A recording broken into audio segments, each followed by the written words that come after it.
So what do I mean by don't believe everything you think? Let's start with this acronym that I learned. I've heard this a few different ways, but the one I'll share is CTFAR, CTFAR. So first we have circumstances. Something happens. Something happens in our environment and we notice it. We observe it. We observe at least part of it. We don't take everything in, but something happens. Our brain then has thoughts about it. So that's the T. Our brains make meaning of what we are seeing. Our brains interpret what we are seeing. We have thoughts about what we are seeing. The thing is, this happens so fast and in such an automatic way that we're largely oblivious to this. We're not consciously thinking, it's just like instant. So we perceive this thing and we think the way we're looking at it is right. We just believe it. It seems so true and so obvious the way we see this interpretation our brain makes. That interpretation leads to feelings, right? The meaning you're making of something, what you think is happening. We have feelings about that. Emotions, okay? That dictates or sort of drives us towards certain actions and behaviors. We're going to behave a certain way if we feel hurt. We're going to behave a certain way if we feel excited. We're going to behave a certain way if we feel rejected. And that behavior often is leading us towards results. So, C, circumstance, thoughts, feelings, actions, results. And all this happens largely below our awareness. Something happens and we have feelings about it so quickly and we forget or we don't know to examine the thoughts that are in the middle of that. The thoughts we have determine how we're going to feel, how we're going to act, what kind of results we're going to get. So to illustrate this, to give you just sort of a simple example or two, if somebody cuts you off in traffic, you have an instant thought about that, an instant reaction. You're angry and annoyed and frustrated because you are thinking this jerk isn't paying attention to anybody else on the road. What happens if the thought you had, or hint, hint, the thought you chose was maybe they're racing their child to the emergency room? You have a whole different, that thought sets up a different cascade of feelings and then probably behaviors and then results or like what kind of impact it has on the rest of your day, right?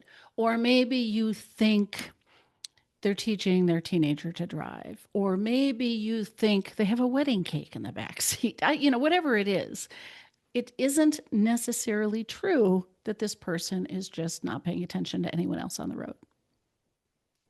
When it comes to your relationship, you're also prone to think about things certain ways, to make certain interpretations that can kind of get you in trouble or not serve you, that set you up to have negative feelings and then behave in a certain way, and then you get more of the results you don't want.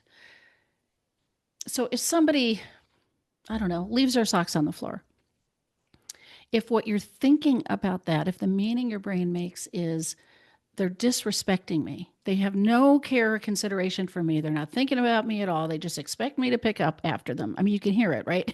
Frustration, resentment, maybe sadness, maybe hurt. Then you're pissy the rest of the day, right? It really can become a vicious cycle because that's the thought you have when you see the socks on the floor. If you had a different thought, I mean, off the top of my head, my partner's got ADD, or maybe they were racing out because they were late to work, or maybe they're colorblind and they don't see the sock against the carpet. I mean, it could be almost anything. You have a different response to it. You might behave differently. You certainly could feel better based on the interpretation you choose. So there is so much power in not just believing what you think, but slowing down and even looking for a thought. I mean, again, we go from circumstance to emotional response or reaction so quickly, we don't even necessarily understand that there are thoughts in the middle of that are directing traffic. And if we can recognize, wait, I am thinking something that's generating these feelings. What would I be thinking? Could it be something else? Are there seven? This is a tool I learned and share with clients all the time. Are there 7 other interpretations I could make about this? it starts to loosen the grip that our brain has on this and can allow us to pick one. They're all just stories, they're all just thoughts. None of them are necessarily accurate. Pick the one that allows you to show up as the best version of you, that feels the best, right? That is in service of you and your relationship. Because again, they're all just thoughts. You can always check it out with somebody too. Did you really mean to leave your socks on the floor and not think about me? Or, whatever. You can have a conversation about it, but don't just believe it because it comes across your mind. And we kind of got to think about how this stuff gets formed in the first place. How is it we develop these patterns of thinking, these ways of interpretation? Because we are trained in this. Our brain is trained to see things certain ways. So our entire upbringing, but starting when we're really little in our families, and the responses we get and the experiences we get start to shape how our brain is going to take in the input of our circumstances and what meaning we're going to make. And it doesn't take too long, I don't know what age, but before that's what we're looking for. That's what we expect to see. So we continue to see data that reinforces this narrative. That's why it can feel so, so true, because something else happens and we throw it in that bucket. Something else happens, we throw it in that bucket. We're so used to seeing that. We're so used to categorizing it that way. It just seems like the way the world is, and we stop questioning it. And in fact, our brains even filter what we see. Our brains get trained in what is important to pay attention to. Part of that is survival and safety. So our brains are prone to see threat and lack and things that can drive fear, right? So that's part of it. But we reinforce with our brain what it should be looking for, because we can't take in the, I don't know, millions or billions of bits of data that are happening every minute. It has to filter. We have trained our brain, I mean, not consciously, again, unconsciously, to filter and only pay attention to certain things. So things that don't fit what we expect to see, sometimes we don't even notice. Like we're not even aware of it. It doesn't break through our consciousness to even enter to be part of the story.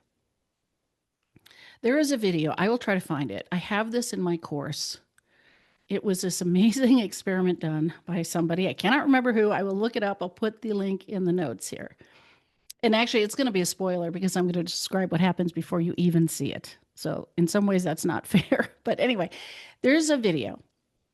And the instruction before we play the video is there's two teams playing basketball. There's one dressed in white clothing and one dressed in black clothing, dark and light, right?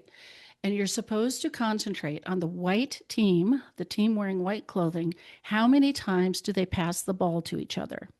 And there's 6 people on this court, and they're weaving in and out, and there's 3 white, 3 black, going back and forth, throwing the ball, and you're trying to track how often does the white team toss the ball to each other. And it is framed in such a way, it is set up in such a way to put something at stake.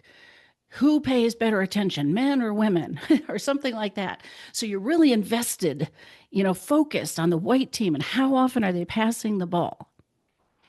This is what we do in our brains, again, unconsciously, subconsciously.